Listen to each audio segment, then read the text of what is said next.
Bioenergetics, bioenergetic therapy, bioenergetic analysis, bioenergetic exercise. What the heck do all these terms mean? Are they different things? Stick with me and you'll find out. Hey everybody, I'm Leah Benson and I'm a licensed psychotherapist, certified bioenergetic analyst, and creator of a personal development program built on bioenergetic exercise.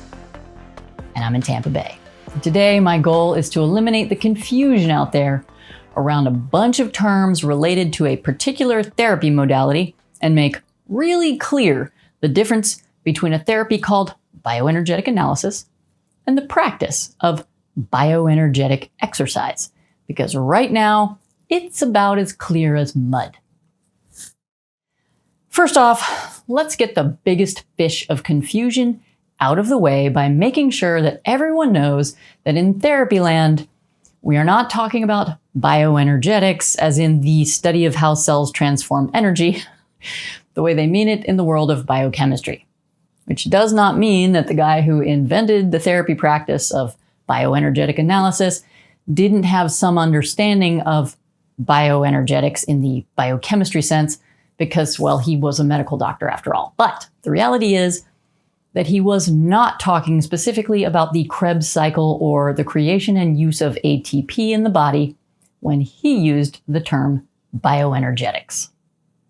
In fact, stepping right up to the next layer of confusion, let's break down the fact that Alexander Lowen, the MD who in cahoots with one other guy too, John Pierrakos. Anyway, some people get mad at me for leaving that out. Anyway, so Lowen, who created the bioenergetics, used both the terms bioenergetic therapy and bioenergetic analysis to describe the modality. In short, Lowen called his therapy, which he developed in the 50s, bioenergetics, bioenergetic analysis, and bioenergetic therapy rather interchangeably. And it gets even more confusing when you add the practice of bioenergetic exercise to the mix, which also gets lumped in under the umbrella of the term bioenergetics, because a lot of people think that teaching bioenergetic exercise is therapy, which it is not.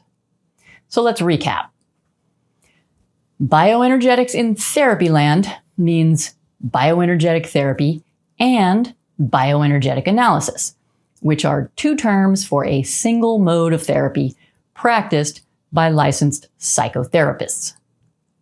Confusingly, it can also mean bioenergetic exercise, which is a practice of engaging in various exercises led by a teacher and limited only by the creativity of that teacher that require you to express yourself vocally and physically in ways you are not accustomed to doing, and at the same time, and most importantly, turning your attention to and scrutinizing the way you feel about the things you've been asked to do, and to begin to make some sense of those feelings in the greater context of your life. Said simply, bioenergetic analysis and bioenergetic therapy are psychotherapy done with a psychotherapist in an office one-to-one.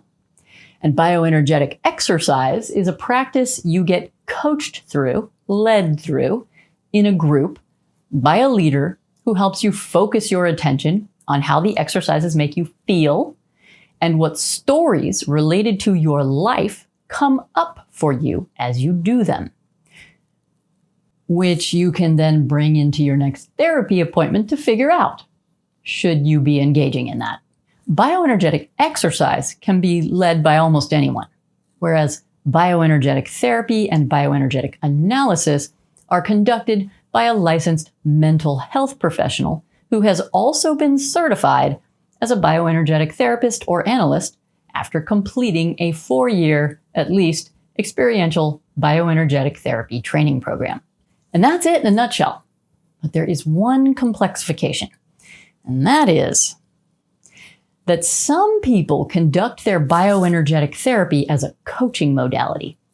First, by analyzing what they see as habitual stances and movement patterns that a person appears to have, and which point to a diagnosis of the character type or character style that that person has, and which then directs therapists to prescribe certain kinds of exercises or protocols that will soften or unwind the rigid patterns held in the bodies of those patients. And while this coaching modality of bioenergetic therapy might address symptoms, it does not, in the same way any other program of symptom management does not, address the root causes of symptoms, nor does it wash out the patterns of the body armor for the long term. To do that, one must engage in the process of psychoanalysis, otherwise known as depth psychotherapy, which is the systematic process of uncovering and exploring aspects of self that are not fully known and are revealed and potentially changed in the therapy relationship. Add to that the specific attention to unknown and unrecognized patterns of movement and body attitude as revealed to a therapist trained to focus on those things, and you've got depth bioenergetic analysis or therapy or bioenergetics. And I call bioenergetic psychoanalysis because, as you now know, all those things can mean the same thing. So one more time to wrap that all up. Bioenergetics is bioenergetic therapy or analysis and bioenergetic exercise. Some people teach bioenergetic exercise and say they're doing bioenergetics, and what they're actually doing is teaching self-awareness skills and giving people cathartic experiences that they often then don't know what to do with afterwards. And some people conduct coaching that they call bioenergetic therapy, but it's not. It's one-to-one bioenergetic exercise coaching.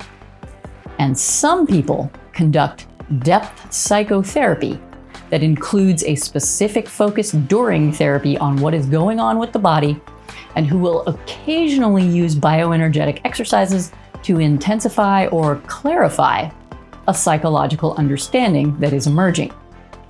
I personally, as I said, refer to this as bioenergetic psychoanalysis to distinguish the fact that I'm not doing bioenergetic exercise coaching disguised as therapy. But not everyone does use that term. There you have it, the term bioenergetics demystified. Want to know more or do your own bioenergetic therapy? You'll find me at leahbensontherapy.com. And I'll see you next time.